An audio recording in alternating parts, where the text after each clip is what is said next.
Nevím, jestli všichni znáte ten pocit, když jedete opuštěnou silnicí do nekonečných dálek a na kapotě před váma se zrcadlí obloha. Z vejfuku tryskají plameni. To, jak pod kapotou burácí stádo 5 splašených koní. Já ten pocit znám. Miluju vůni spálenýho benzínu. Miluju, když mi hrajou panely na D1 do rytmu. Miluju svoje holky, miluju klučičí. Tak to jsem říct nechtěl.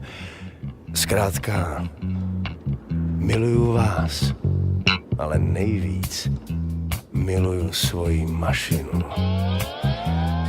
Víte, když jsem s tímhle bourákem, je